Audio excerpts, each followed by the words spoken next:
Dictation लिखने के लिए रेडी हो जाइए। Ready, start. भाइयों और बहनों, आज रात मैं आपसे कश्मीर के बारे में कुछ कहना चाहता हूँ। इस प्रसिद्ध घाटी के सौंदर्य के बारे में नहीं, बल्कि उस भूकंप के बारे में जिसका कश्मीर को हाल में सामना करना पड़ा है। हम लोग बहुत संकट के दिनों से होकर गुजरे हैं और हमें कितने ही महत्वपूर्ण और दूर तक प्रभाव डालने वाले निर्णय करने पड़े हैं। हमने ऐसे निर्णय किए हैं और मैं आपको उनके बारे में बताना चाहता हूँ। पड़ोसी सरकार ने ऐसी भाषा में जो सरकारों की तो क्या बल्कि जिम्मेदार लोगों की भी भाषा नहीं है, भारत सरकार पर यह आरोप लगाया है कि उसने कश्मीर को धोखेबाजी से भारतीय संघ में सम्मिलित किया है।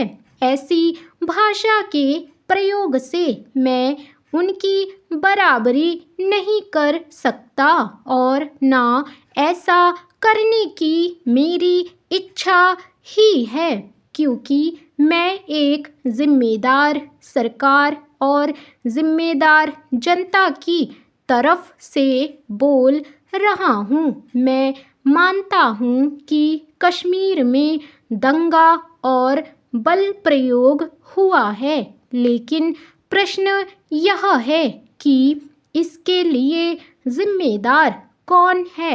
जम्मू और कश्मीर रियासत के बड़े हिस्से बाहरी आक्रमणकारियों द्वारा, जो कि हथियारों और सामान से सुसज्जित हैं, ध्वस्त हो चुके हैं। उन्होंने गांवों को लूटा तथा तबाह किया है। उन्होंने वहां बहुत से निवासियों को तलवार के घाट उतार दिया है। इस सुरम्य और शांत देश में भीषणता का आक्रमण हुआ और श्रीनगर का सुंदर शहर भी नष्ट होते होते बचा। मैं यह सबसे पहले बता देना चाहता हूँ कि कश्मीर के संबंध में हमने हर एक कदम पूरे सोच विचार के बाद और परिणामों को ध्यान में रखते हुए उठाया है और मुझे विश्वास है कि हमने जो कुछ किया है ठीक किया है।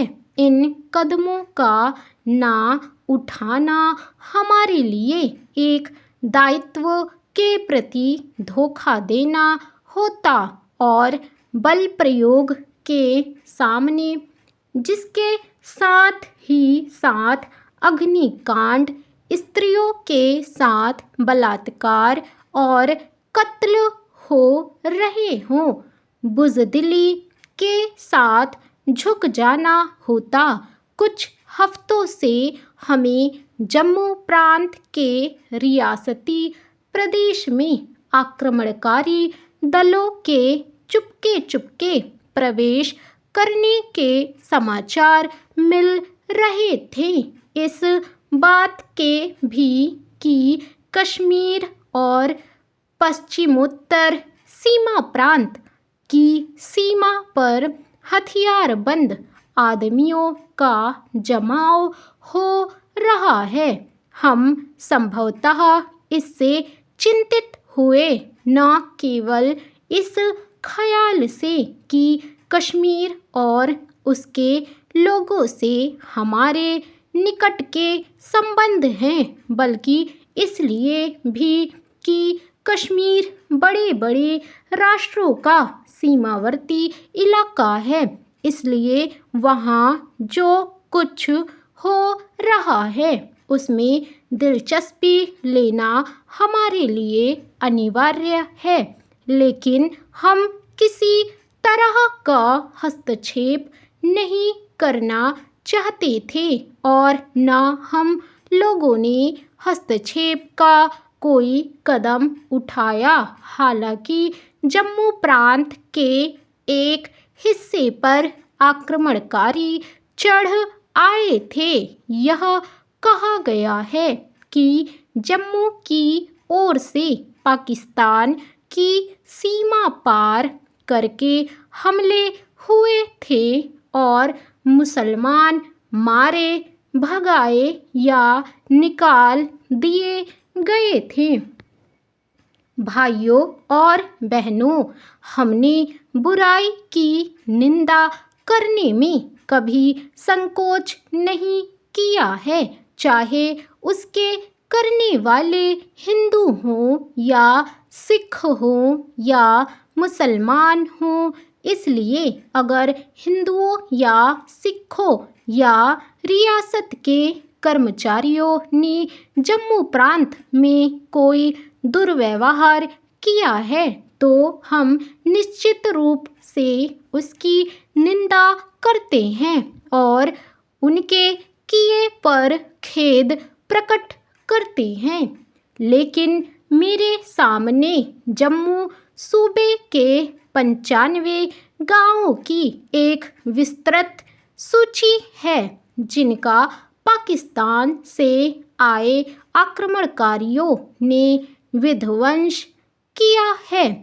भिम्बर जैसे एक काफ़ी बड़े कस्बे को लूटकर उसे ध्वस्त कर दिया गया है और भी कस्बों पर घेरा डाल दिया गया और पुंछ और मीरपुर के इलाकों के काफ़ी बड़े हिस्से आज हमला करने वालों के अधिकार में हैं। क्या यह इस बात का संकेत देता है कि कश्मीर की ओर से पश्चिमी पंजाब पर आक्रमण हुए?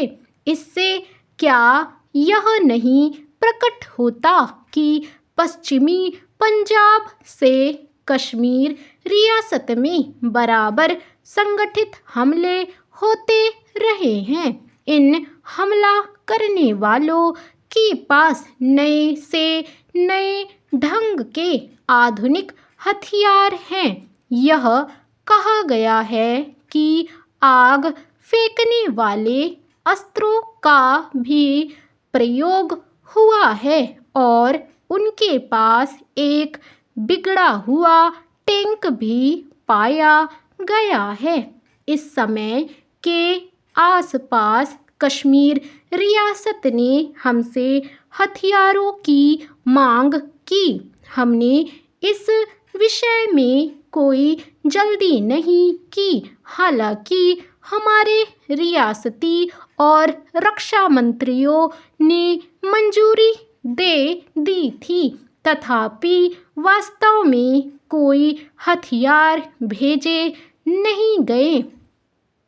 24 अक्टूबर की रात को पहली बार कश्मीर रियासत की ओर से भारत में मिलने की तथा सैनिक सहायता की प्रार्थना की गई।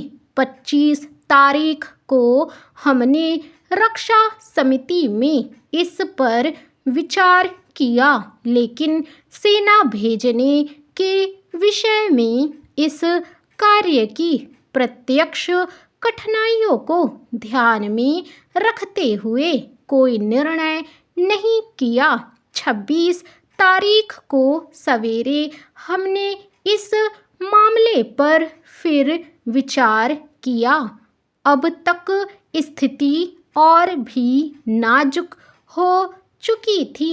धावा करने वालों ने कई कस्बों में लूटमार की थी और महोबा के विशाल बिजली घर को, जहां से सारे कश्मीर में बिजली पहुंचती है नष्ट कर दिया था।